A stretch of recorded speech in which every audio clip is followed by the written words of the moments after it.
Hi everyone. In this video we're going to discuss how to upload a CSV file into MATLAB and then call certain elements from that CSV file within MATLAB through indexing. So the very first step with dealing with any type of data is to get an idea of what the data is telling you and how it's stored. So here we have a set of data that correspond to the drop time of a given object from heights of 20, 25, all the way up through 50 meters. Now, before we even read this CSV into MATLAB, let's get an idea of how the data is stored within the spreadsheet. So we see that each entry is given by an entry of a row and a column. The very first row in this case is a header row that is specified by a title given by position 20, position 25, so forth and so on. It's important to notice this because these values in this first row are going to be interpreted as strings by MATLAB. We note this because it's going to be something we're going to have to be aware of because MATLAB does not like dealing with both strings and numerical values when you're uploading the CSV. Secondly, let's get an idea of how the data is stored.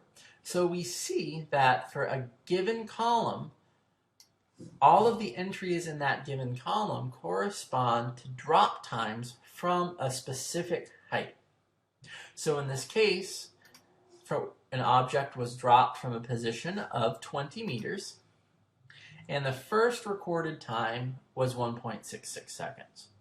The ball was picked up again, then dropped and remeasured to have a time of 1.95 seconds.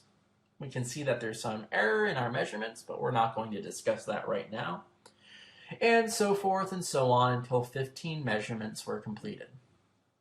The ball was then taken up 5 meters, now to a distance of 25, and again the process was repeated. So if we wanted to access all measurements from a given height, we would want to access all of a given row, rather all of a given column in our spreadsheet. Similarly, if we wanted to access a single measurement throughout each drop, we'd want to access a single row. Okay, so now that we have an idea of what our data is telling us, let's go to MATLAB and upload it.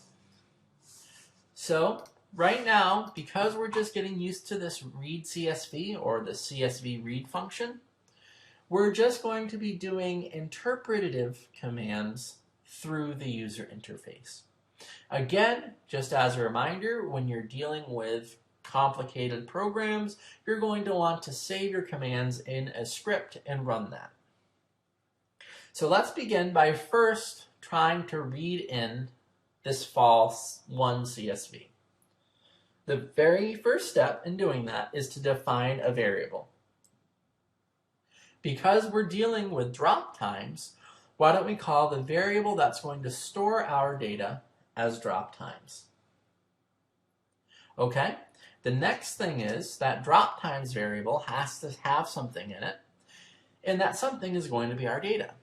We can access our data by the CSV read function, which is going to take in the file name as its primary argument and either a row offset or a column offset, or both as optional arguments.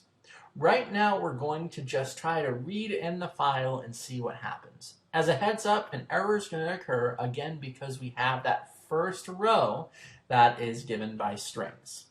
So we're going to say our file is going to be fol1.csv, and MATLAB throws an error, which is to be expected. Essentially, this is telling us there's some error within the DLM read, which is a function of CSV read, And it's basically telling us that it doesn't like these strings, right? Mismatch between file and format string. Okay, so we can get around that by telling MATLAB to skip that very first row of values. So we can do this again by defining the variable drop times is equal to CSV read, putting in the file name, and then specifying the offset, i.e. what row you want to skip. So we want to skip the very first row of our spreadsheet because that's the headers. Similarly, we could tell MATLAB to skip a given column, but because we don't want to skip any given columns, we're going to press in 0. Okay, if I press enter, we see now we have what's called an array, which we can think of as a matrix of numbers. Now, if you remember anything about matrices from maybe your high school algebra course, you should remember that the entries of each matrix are specified by an entry along a given row, followed by the column. So for example, this value of 2.06 is found in the first row and in the second column. So this is going to have an index of row 1, column 2. If we wanted to access a specific number in MATLAB from this array, we could say drop times, again telling MATLAB what variable we're going to want to work with, followed by the parentheses, and then here we're going to put the index of the row separated with a comma, followed by the index of the column, and end parentheses to access a specific entry or entries along a given row or column. So we want to access this 2.06. So we're going to want the first row and the second column. In here we see we have 2.06. If we wanted to access an entire row or an entire column, we would use the colon operator. Now this colon operator tells us to access everything within a given row or column. So if we wanted to say access this very first row of data, we'd first specify the array we're working with, so drop times. We want the very first row and the entries of every single column in that row. So we'll say the colon operator. If we press enter, we see 1.66, 2.06, 2.03, and so forth and so on. If we wanted to access a specific column with all of the rows, we'd do the opposite. We'd say drop times.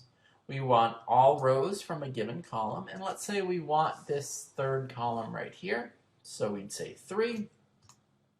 And sure enough, we have the entries along this third column. Now, it should be noted that we can also store specific entries in terms of variables. So we could say first drop times is equal to drop times of the first measurement. So the first position we're going to look at, we want all rows from this first column. So colon, comma 1, and we have an array of our drop times. Now sometimes it's useful to store variables with specific indices, sometimes it's not. It depends on the context of your problem. In this case, because we already have the data stored and we have 15 different sets of data, it would be preferential just to keep all of the data within that single array and then access it using indexing. So for example, if we wanted to have a histogram of the data from this very first drop, if we go up here, so we want a histogram of these values, we could use the function hist, calling the variable drop times. We want all rows from the first column, and if I press enter, MATLAB will think. And as it thinks, we see that we get a histogram of the data. So the important thing is to see that we can call values from an array without having to store them as variables. So just let's recap. In this video, we discussed how to first get a handle of a given data set by trying to interpret what the rows and columns mean. We then discussed the use of the function CSV read, which allows us to read in a specific CSV file, along with talking about why we might want to skip a given row or column. And then lastly, we talked about indexing, which is done by specifying the name of the array, followed by a set of parentheses. And within that parentheses, you're going to specify the entries of the row, followed by the entries of the column. I hope this video was helpful for you, and if it was, please feel free to check out more videos in our series. Thank you very much.